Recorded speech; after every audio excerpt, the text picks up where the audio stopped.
Hello, today is July 11th, and I will be doing my guided visual journey for the law of compensation.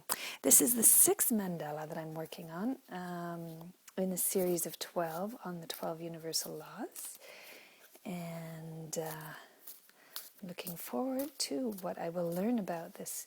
The only thing I've read online about the law of compensation is that it is basically you get back from the universe what you put into the world, so that the gifts, the blessings that you receive are a mirror of what you've put out there. So I'm going to start with my spirit calling cards, and then I'm going to go into the little mini movie that my divine helpers give me in terms of their teaching tool to me, and from which I pull the symbols for my painting. So I'm going to pull 5 cards with my left hand, the hand of the subconscious, and I'll be quickly making a sentence that feels right in terms of the guidance. I've called in my divine helpers, as well as those from all the individuals who will be seeing my painting or working with this teaching tool, so that it may speak in a way that works. So what is the law of compensation?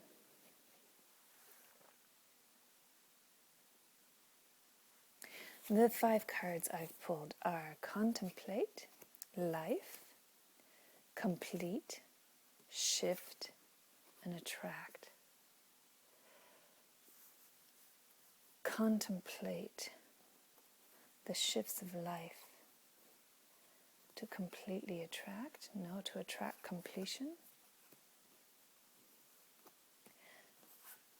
Attract shifting, attract a contemplative life through shifting and completion. No, still not feeling it. We've got shift into contemplation, to attract a complete life. Yes, I'm getting chills on that one. So that's the message that we're starting with today. Shift into contemplation. It's basically, I think, just tell me, get into your mini movie, forget all this, to attract a complete life. It's also a more general message in terms of being insightful about what is happening to you and how the mirrors are being presented to you in life, in terms of by contemplating on what is. You see what you've attracted from the past, but to attract a complete life in the future, complete being whatever you find as fulfilling, whatever gifts and blessings that you wish for. How to attract that complete life is by shifting into a contemplative state, by being awareness and mindful. Yes, I'm getting that mindfulness is necessary. Okay, I'm starting to get the visions, so I'm going to close my eyes and go into that space, that mini movie that my guides and angels provide me with. And through this, once again, I'll be pulling the symbology for the painting that I'll create. I'm seeing a big black pot. It looks like a cauldron, the kind that would be over a fire in the olden days. I'm seeing, okay, we've got images of Robin Hood here. So his merry tribe, they're in the forest. We've got the shifting symbology of between Robin Hood and Peter Pan. There's a lot of action, and there's a lot of community happening, and there's a lot of their mission, the sense of purpose.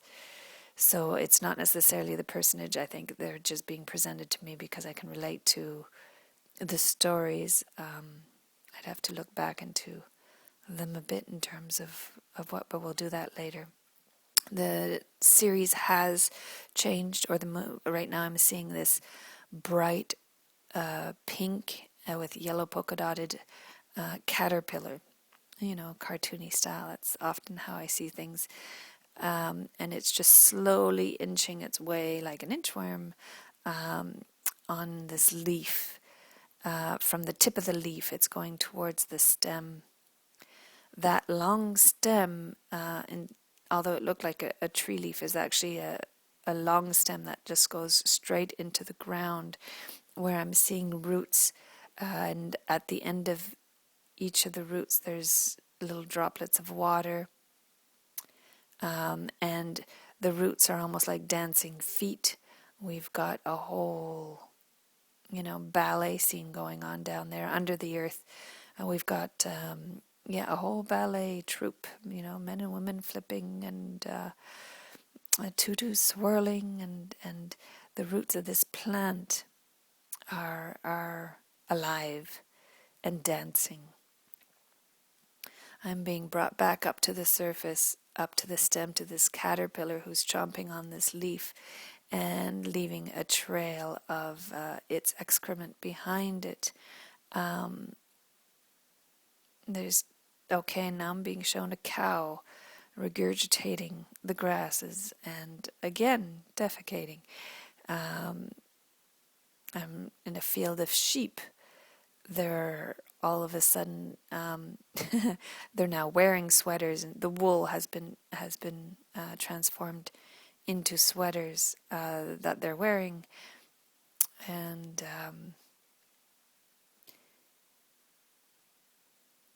a still pond. Okay. The energy of that active first sort of community has shifted to the animal world, has shifted now just to a very reflective still pond in which I see my face. It's this pond of water is clear as a mirror. So as I'm looking into this pond, I'm actually seeing myself talking as I am now. And my hair, however, went from being hair to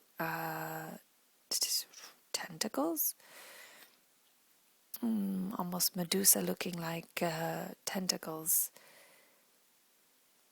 Okay, but they're not, they're just, they're like 1,000 arms going into the world and bringing things towards me. Although me is a headless, I'm not a headless, it's just a head without a body. So this floating head is got these arms that are grasping riches, and I'm seeing everything from, fine art to diamond necklaces, like the kinds of things you would see as luxury in a movie, caper style movie here. But there's no sense of taking. There's a sense of that some of the tentacles are human hands and palms up, sort of receiving. And those are just sort of in this contemplative receiving state. Some of them are going out into the world and just picking up what's being left for her, for this figure, this head. I'm making eye contact once in a while in the pond with myself, and once in a while looking out with wonder at the riches of the world. I'm also seeing, though, they're more like mechanical arms coming out of this head now, from tractors and such, backhoes and that. So these mechanical scoops and arms they're digging and they're planting and they're building. So we've got now we're in a field. We're in a watermelon field. Beautiful. At the base of a mountain, very similar to where I lived in South Korea. There was in Gwangju, they had special watermelons there. Anyhow, so we're in this field. There's that sense of building and harvesting that's happening at the same time. There's this, it's a very active scene, and yet that pond is, it's no longer a pond in front. It's become a screen, but a tube of mirror, like a cone in which the figure is surrounded by a mirror. so that everything that is accumulating inside this cone that has been harvested and that has been built, it's all multiplying. So instead of just seeing it once, we're seeing it, all around like in a hall of mirrors. It's multiplied 100 times 100, going back and back and back into the mirror, like the not ripple effects, but the magnifying effect of mirrors. Magnifying, I say, but also it's tiny, tiny, tiny as they go backwards.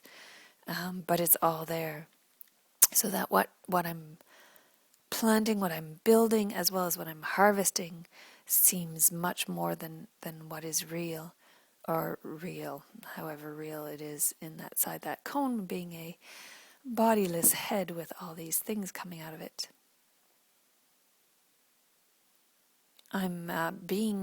I've just traveled through the cornea of the eye inside the head. We're like in a big cave, but there are bright lights in this cave. Some of the textures are what you would imagine a brain to be. And you've got, some of the textures are more bone-like, but it's a very sort of natural setting. I'm seeing little plants in one corner, although it's not dark. There's this big light, but it's almost as if it was spotlights, not natural lights, but big spotlights, incandescent type of warm color. More like a greenhouse type of feeling, that hot and humid, with light to help things grow. But there's not, like in a greenhouse, there's no glass walls where it's transparent. We're really inside of a solid cave here. And there's these tiny plants growing. There's also, at the end of the cave, what you would imagine to be a pirate's stash of treasures, the treasure chests with everything, and the symbols around it. On the cave wall, there's like cave paintings with some of the symbols that I saw in, I think it was the law of divine oneness, when I had all those things that represented knowledge and quantum physics and all that. But there's not only that, there's the typical caveman figures of a man chasing a buffalo and the buffalo's chasing the man. So there's the hunt, or not sure what it represents. I'll skip on the symbol, on the trying to interpret it right now, and keep describing. In the corner there is a child watching television, and I'm saying corners, but I'm nooks and crannies here. We've got no sharp corners. This child watching television is watching Mickey Mouse, and the old-fashioned, when they started black and white, and Mickey Mouse, and laughing and laughing and laughing.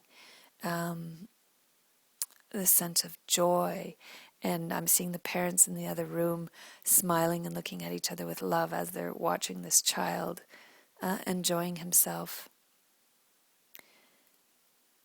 Going to yet another nook and cranny. We've got a committee meeting going on here. Business suits, men and women. Very corporate feeling almost as if it was the penthouse suite in a very tall glass office building. And actually there is a glass wall, but not necessarily as we think of as a window. It's almost milky, and it's through one of the eyes. Oh, okay.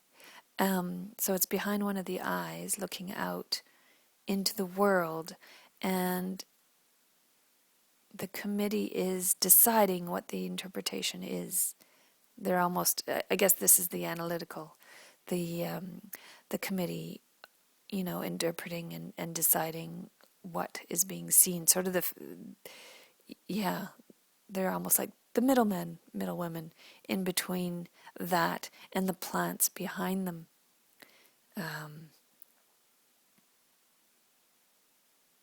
I've just had a physical sensation of sinking straight down to my heart, which visually was sliding, tiny figures sliding down those arms, both the mechanical and the tentacle type arms.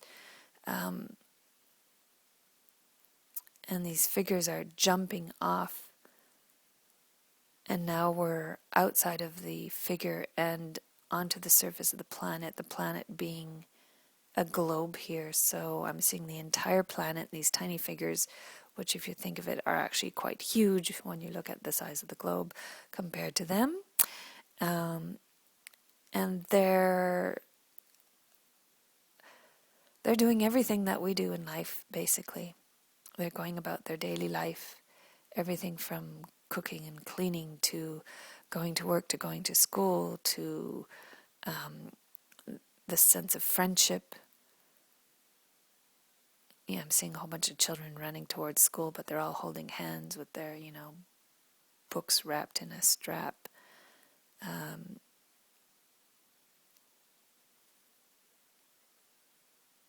But the whole planet becomes like a rubber ball, and it's bouncing, but it's not squishing any of the people. Just bouncing up and down, and every time it bounces, and I'm not sure what it's bouncing on, I'm just seeing the blackness of the universe, it's leaving sparks and stars and droplets of water as well. Just parts of the essence of the earth is affecting everything around it. Sometimes it's a puff of clouds, sometimes it's a splash, sometimes it sparkles, sometimes it's excrement. And it's just bouncing around. And now it's still again. It's come to the end. It's leaning against a huge door frame. Behind the door frame is what we consider, how you would see the blackness full of stars of the sky.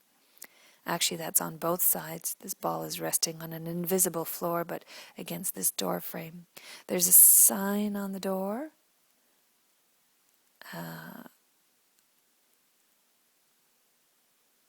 It's the number 8, a sign of infinity, sign of abundance. So it's a number, it's not a sign, okay? And there seems to be words. Oh, they're not words, they're like, there's words, but numbers and stuff. You know how parents measure the growing height of their children on the side of a door? They make pencil marks and write the number and what age and that kind of thing. There's a whole bunch of marks on the side of this door but it seems to be an account, like a ledger of what has been given and what is being received. So what we bring to the world and what comes back, but it's not the world here, it's the universe. This ball and everything we've done or been, or just this sense of this ball waiting, and it's being measured, although I'm not seeing it being done. Okay, and yeah, there's a group of animals running.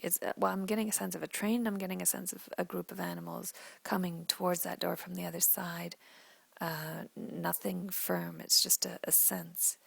No clear visual at this point. Just this sense of something rushing towards the door from the other side, from the universe side.